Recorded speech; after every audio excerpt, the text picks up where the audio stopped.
नमस्कार, news foundation देख रहे हो और मैं हूं आपके साथ रंजन सिंह। आपको बता दें कि बिहार सरकार जिस तरह से तमाम मंत्रियों के लिए फरमान जारी किए है कि अब जो है मंत्री नहीं निकलेंगे। कोरोना काल है और कोरोना काल के लिहाजा जो है सरकार ने एक पत्र जारी किया है। लेकिन जिस तरह से पप्पू यादव की हम बात करें तो पप्पू यादव लगातार लोगों की मदद कर रहे थे और उनके बाद जो है उनको जेल भेज दिया गया। आखिर जब सरकार इस तरह के फरमान निकाली है तो हम बात करने आए हैं जो जाप के जो नेता हैं राजू दानवीर जी, उनसे जानते हैं कि आखिर ये फरमान को ये कैसे देख रहे हैं।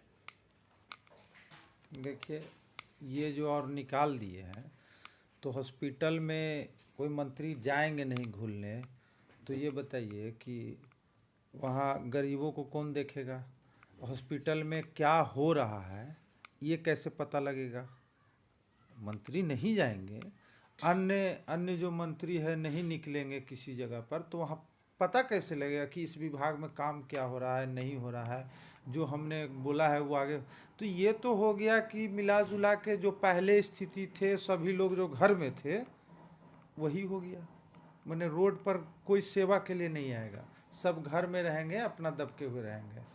और जो सेवक थे, जो लगातार गलत सिस्टम के गलत सिस्टम को लेकर सरकार के खिलाफ आवाज़ उठा रहे थे, वो तो है नहीं, वो तो ऑलरेडी जेल में है।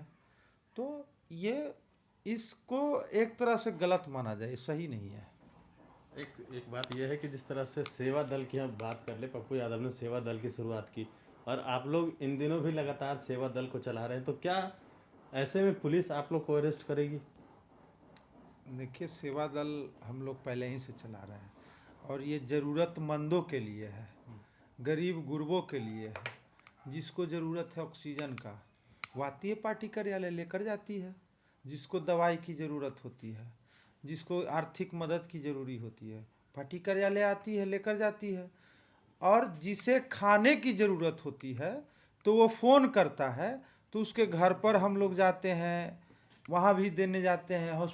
हॉस्पिटल में जाते हैं, एम्स है, आपको महावीर बादशाह है, और कई अनेकों जगह, गांधी मैदान साइड में है, एनएमसीएच के साइड में है, पीएमसीएच के तरफ में रोड में, फुटपाथ पर जितने रह रहे हैं, रैन बसेरा में फुटपाथी लोग हैं, तो ये लोग को तो खाना देना ही पड़ेगा, चाहे आप जैसे दीजिए।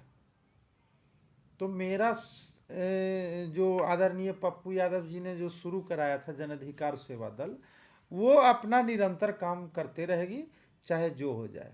लाठी हम पर भी पड़ी ना, पड़ी तो हम भाग गए, लाठी पड़ेगी तो देखा जाएगा।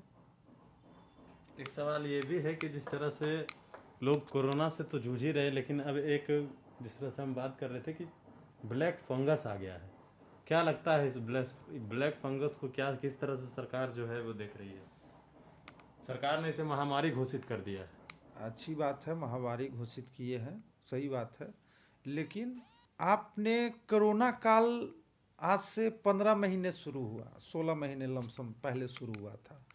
उस दिन से हॉस्पिटल में किसी भी तरह का कोई बदलाव नहीं हुआ।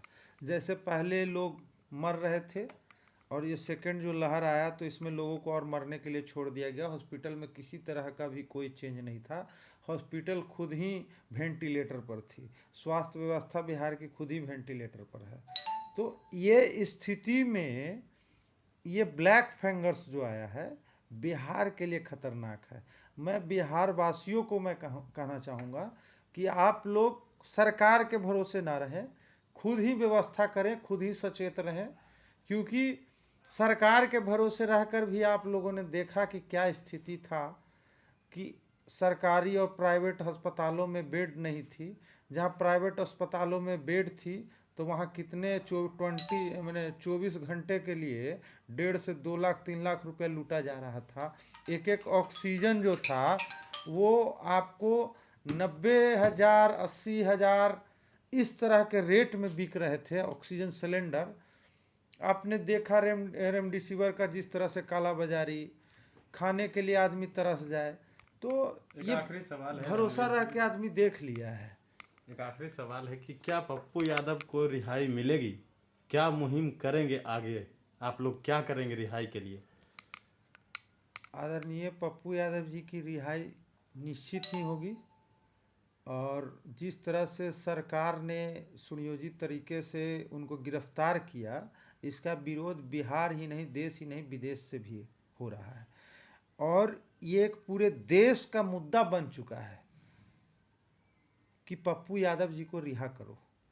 और बिहार के कोने कोने में, एक एक पंचायत और कस्बे में एक आंदोलन छिड़ गया है सरकार के खिलाफ कि पप्पू यादव जी को रिहा करो, रूढ़ी जी को गिरफ्तार करो और यहाँ के स्वास्थ्य व्यवस्था का जो जिम्मेदार है उसको बर्खास्त करो। तो बिल्कुल अब पप्पू यादव की रिहाई को लेकर लगातार जो है जन अधिकार पार्टी के जो नेता हैं या कार्यकर्ता तमाम सड़कों पर दिख रहे हैं, लेकिन देखने वाली बात यह होगी कि आखिर पप्पू यादव को जमानत कब मिलती है। जिस तरह से लगातार जो लोग हैं वो प्रयास कर रहे हैं कि पप्पू यादव को जो है वो जमानत मिले। कई तरीके के जो हथकंडे हैं वो उनके पार्टी के द्वारा अपनाए जा रहे हैं, मिस कॉल के द्वारा हो या जिस तरह से बात कर रहे थे कि मसाल की बात हो, या जो है वो आज इन्होंने हथकड़ी की जिस तरह से तस्वीरें हमने आपको दिखाई कि तमाम जो कार्यकर्ता और जो नेता थे वो हथकड़ी लगाकर जो है वो सड़कों पर नजर आए और पप्पू यादव की रिहाई के लिए लगातार ये लोग सड़कों पर हैं। देखते हैं कि आगे क्या कुछ होता है। फिलहाल के लिए इतना ही। बने न्यूज़ फाउंडेशन के साथ नमस्कार।